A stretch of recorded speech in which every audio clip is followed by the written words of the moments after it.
प्यारे बच्चों, कैसे हो? उम्मीद करती हूँ कि ठीक होंगे और आगे भी ठीक रहोगे। बच्चों, आज हमारा पाठ 5, चिट्ठियों की अनूठी दुनिया, आज उसके बारे में पढ़ेंगे। इसके लेखक कौन हैं? अरविंद कुमार जी हैं। बेटा, चिट्ठियों की अनूठी दुनिया, अनूठी क्या, अनोखी। अब चिट्ठियों की अनोखी दुनिया क्यों कहा गया है बेटा? ये चिट्ठियों के बारे में सुना है? कभी चिट्ठी पढ़ी है? बेटा बताओ, पढ़ी है कभी? तो चिट्ठी अब जो आधुनिक संचार के साधन चल रहे हैं, जिनका प्रयोग हम कर रहे हैं, उनको देखते हुए हमें चिट्ठियां बहुत कम मिलती हैं पढ़ने को। बहुत कम देखते हैं चिट्ठियों को। लेकिन बेटा, आधुनिक समय में जो संचार के साधनों का हम प्रयोग कर रहे हैं, उसके मुकाबले में चिट्ठियों का भी अब तक कम महत्व नहीं है। उनका कोई कम महत्व नहीं है, उतना ही महत्व है जो पहले प्राचीन समय में उनका महत्व था, उतना ही आज भी महत्व है। चिट्ठियों का बेटा, चिट्ठियों को हम क्या कि सहेज कर रख सकते हैं, उनको लंबे समय तक याद रख सकते हैं। चिट्ठियों को हम जी चाहे तब उसको पढ़ सकते हैं, देख सकते हैं। लेकिन जो हमारे आधुनिक संचार के साधन है, जैसे ईमेल है, एसएमएस है, उनको हम लंबे समय तक सहेज कर नहीं रख सकते। एक बार प्रयोग करने के पश्चात वे क्या हो जाते हैं, कुछ समय के पश्चात डिलीट हो जाते हैं। उनको हम लंबे समय तक नहीं पढ़ सकते। बेटा, यही आधुनिक संचार के साधन चिट्ठियों में अंतर है कि इसीलिए कहा गया कि चिट्ठियां की एक अनोखी दुनिया है। चिट्ठियों को दस्तावेज कहा गया है। दस्तावेज क्यों कहा गया है? क्योंकि ये सबूत होता हमारे पास। हम कोई भी कार्य कर रहे हैं लेकिन उसके बारे में चिट्ठी हमारे पास है, तो हमारे पास क्या है, सबूत है। सबूत के तौर पर वो क्या, हमारे पास एक दस्तावेज है। बेटा, साहित्य के क्षेत्र में, कला के क्षेत्र में और जो राजनीतिक क्षेत्र में, सभी कार्य किससे होता? चिट्ठियों के द्वारा। क्यों होता चिट्ठियों के द्वारा? क्योंकि उसमें सबूत की आवश्यकता, प्रमाण की आवश्यकता होती है। उस प्रमाण के लिए हमारे पास क्या होती हैं? चिट्ठियां। तो इसीलिए चिट्ठियों का हमारे जीवन में बहुत महत्व है। ये ना समझो कि संचार के साधन शुरू हो गए हैं, उनका हम प्रयोग करने लग गए हैं तो चिट्ठियों का प्रयोग कम हो रहा है, महत्व कम हो रहा है। कम नहीं है। उस क्षेत्र में जहां पर सबूत के साथ कार्य किया जाता है, वहां पर ज्यादा प्रयोग किसका किया जाता है? चिट्ठियों का ही प्रयोग किया जाता है। चिट्ठियों को हम अलग अलग नामों से पुकारते हैं। जैसे उर्दू में क्या कहते हैं पत्र को? खत। कन्नड़ में क्या बोलते हैं? कागज। और बेटा, संस्कृत में क्या बोलते हैं इसको? पत्र। तमिल में जाबू लेख कड़ी, इसके हम बोलते हैं। बेटा, भी नामों से ही पत्रों को हम जानते हैं। अब यहाँ पर पत्र को दस्तावेज भी कहा गया है। महात्मा गांधी प्रत्येक कार्य किससे करते थे? पत्रों के द्वारा। उनके पास बहुत ढेर सारे पत्र आते थे। वे पत्र किस नाम से? इंडिया के नाम से जाने जाते थे। उसके पास एक दस्तावेज थे। वे कहीं पर भी थे, भारत के किसी भी कोने में थे, वहां पर क्या पहुंच जाता? चिट्ठियां। जब ये चिट्ठियां उनके पास पहुंच जाती थी तो उनका जवाब वे खुद ही देते थे, दूसरों से नहीं दिलवाते थे, अपने हाथ से लिखकर उनका जवाब देते थे। तो उस समय भी चिट्ठियों का बहुत ज्यादा महत्व था, क्योंकि हर एक कार्य किससे होता था? चिट्ठियों से। अब जवाहरलाल नेहरू ने इंदिरा के नाम पत्र लिखा।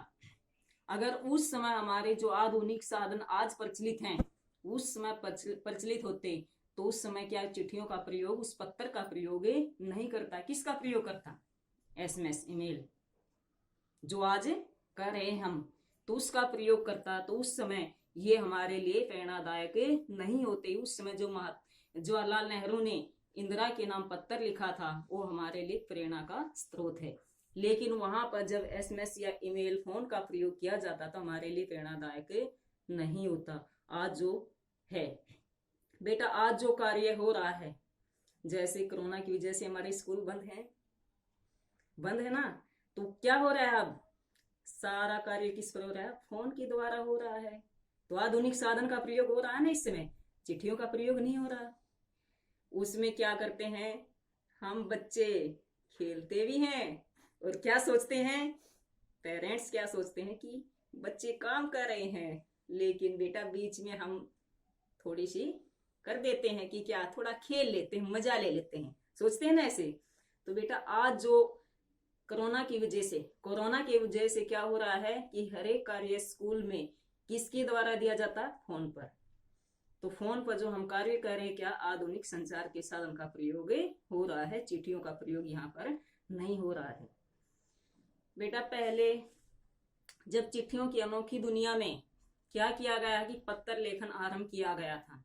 वो पत्र लेखन कब आरंभ किया गया था? 1972 में किया गया था। 1972 में उसमें क्या शामिल किया गया था कि ऐसा पाठ्यक्रम शामिल किया गया था, पत्र लेखन प्रतियोगिता, कि जिससे बच्चों की बुद्धि का विकास हो जाए, बच्चे को पत्र का महत्व का पता चल जाए। इसलिए यह पत्र लेखन प्रतियोगिता आरंभ की गई थी 1972 में। अब बेटा पत्र नगरों महानगरों से नगरों को, नगरों से कस्बों को, कस्बों से गांव को, गांव से झुग्गी झोपड़ियों में रहने वाले व्यक्तियों को जोड़ते, एक श्रृंखला बनाते, एक कड़ी बनाते हैं। अब कस्बों और बस्तियों में जो गरीब बस्तियां हैं उसमें आज भी सभी कार्य किससे होते हैं? चिट्ठियों के द्वारा ही। वहां पर आज भी चिट्ठियों का इतना महत्व है, जो पहले था उसके द्वारा ही कार्य हो रहा है। वहां पर दूर संचार के जो साधन का प्रयोग बहुत कम हो रहा है। तो यहाँ पर जो संपर्क बनाने वाले कौन है? चिट्ठी। और वहां पर जो झुग्गी झोपड़ियों में रहने वाले हैं, गरीब व्यक्ति हैं, उनको जो पत्र बांटने वाला कौन होता है बेटा? डाकिया।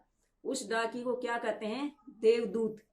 देवदूत के समान मानते हैं, क्योंकि उनका जो सबूत है वो उनके पास लेकर आते, इसलिए क्या है? देवदूत है, देवता का दूत मानते हैं उसको, क्योंकि हमारे लिए संदेश लेकर आते हैं।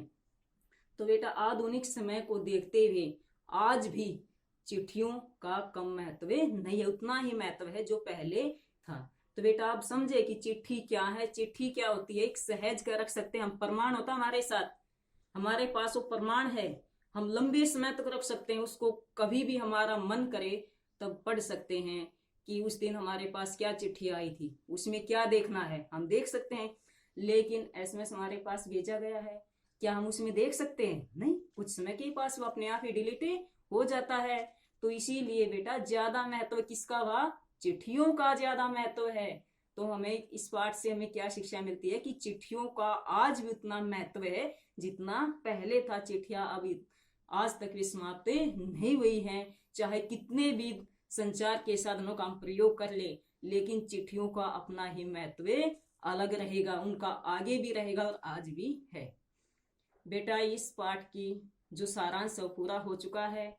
इसमें से तुमने क्या शब्दार्थ लिखने हैं, कठिन शब्द लिखने हैं, 20 प्रश्न छोटे एक एक शब्द वाले ढूंढने हैं और लिखने हैं, नोटबुक में साफ राइटिंग में लिखने हैं।